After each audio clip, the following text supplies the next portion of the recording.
Excellency, Father Saji, guests, friends, sisters, children, brothers and sisters in Jesus Christ.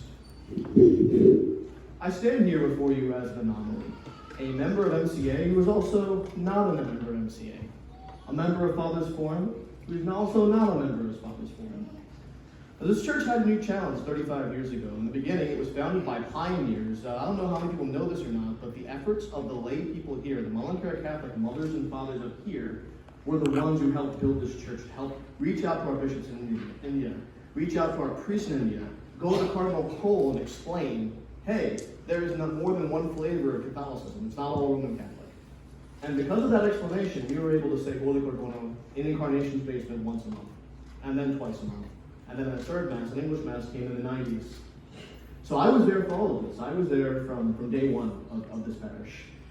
And the interesting thing that happened is we always felt like, we wanted to build up our young people. We wanted them not to feel isolated in their faith. We wanted to teach them their faith. And we did a good job of that. We translated things into Malayalam, thanks to Bethany and Alex Uncle. We did a translation of the English Mass. We practiced it every month for a while, so that our people who grew up now have an understanding of the Holy Cordono in two languages, which is fantastic. The trouble is, we kind of got it stuck in our mind that the people who speak English are children and youth, and the people who speak Malayalam are the adults. But we have youth who speak Malayalam very well. We have, at the same time, adults who primarily pray and think and converse in English. So my generation, I'm not even the first secretary from my generation, I'm the fifth. So you had Sunju before me, and Gerald before me, and even Biju, a long time ago for those of you who remember. So the unique challenge of our Mullinger Church here in North America is to figure out how to cater to this group who grew up speaking English, who did not have the fluency of Malayalam at home, who may be learning it now. I'm trying to learn a little bit. I can read certain words, like Manakad. I can read Kottayam. I can read Pudupalli, because those are the places I saw over and over again. But it's still a struggle. And definitely for our young people and for our young families and for anyone who wants to learn Malayalam, do it. It won't hurt you. It'll only help you. It's a good thing to know more languages, not a bad thing. At the same time, we need pastoral options for these families. We need to have more things translated. We need to start doing our special holy feasts, our Christmas, our Holy Week, to have those translated in English. And I think individually, as people, we do a really good job of reaching out to our young families. But I think systemically there are still barriers. Case in point, whenever announcements are made in church, Malayalam. And when you do that, you send the message to our young families that you don't really need to know what's going on. Now, granted, those announcements are on that board right there every Sunday. I make sure that's going to happen, right? But at the same time, you need to make sure that those people, because dues-paying families, because they don't charge me a lower rate because I speak English or because I'm a young family. I pay the same dues as everybody else. So we need to engage them systemically and make sure that this goes from being just an ask for church servicing an immigrant group, which is great, to maintain that Malankara faith and heritage and culture, to understanding the unique needs of this group, because there's only going to be more of them. We have 2 weddings on the horizon and more to come. So this group is only going to get bigger and bigger. So 3 things I wanted to talk about that will help with that is, well, first of all, domestic church, right? Do you guys know what the domestic church is? It's the family. The family is the base unit of the church. That's why we don't have individual dues, we have family dues. Because all of the grace and lessons we get every Sunday at Holy Cordono are reinforced, or at least should be reinforced, through your family life and through your family prayer. We have a great divine office book that has the morning prayer, 3rd hour, 6th hour, 9th hour, evening prayer, night prayer. It's all translated. And if you go to the back, there's even a guide to help you confess. I would encourage our young families and everyone to sort of leverage that.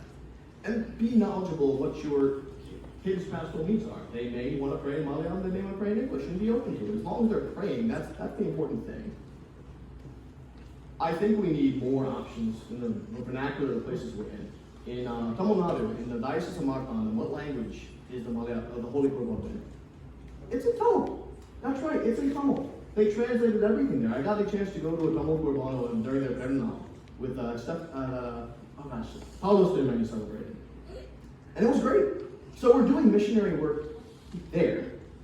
Why aren't we doing missionary work here? We have most of our stuff translated already. So we need to figure out and engage the people around us and see, who does this korbono speak to? Who does this liturgy speak to? Because there's a big alienation in this society right now. And they might not be getting what they need in the Roman church. They might not be getting what they need in the Ukrainian church. Maybe they can try the Malankara church out. And the third thing I want to talk about is fellowship.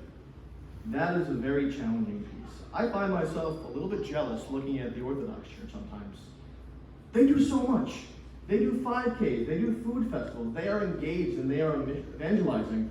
I think part of the reason they're able to do as much as they did is because they don't have a bigger archdiocese to fall back on. It's just them. Here, even getting us to do like anything more than a Sunday Korban or bringing food more than once a month seems like pulling teeth. So I think we need to build a fellowship dimension among ourselves, among our age groups, among our peers, and among each other too, to understand each other. And I thank you, Bethany, for giving us an option to sort of explain this multi-generational forum, to be able to have this forefront to discuss these issues.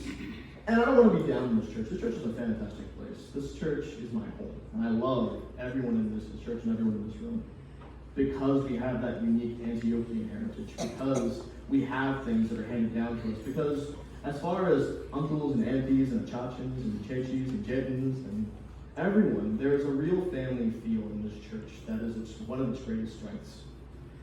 So I invite everyone to open their minds to ways we can address the challenges we face and understand that they are not insurmountable. You know, there's a reason we have first reading and second reading from the epistles, right? From the Acts of the Apostles or from the letters of Paul.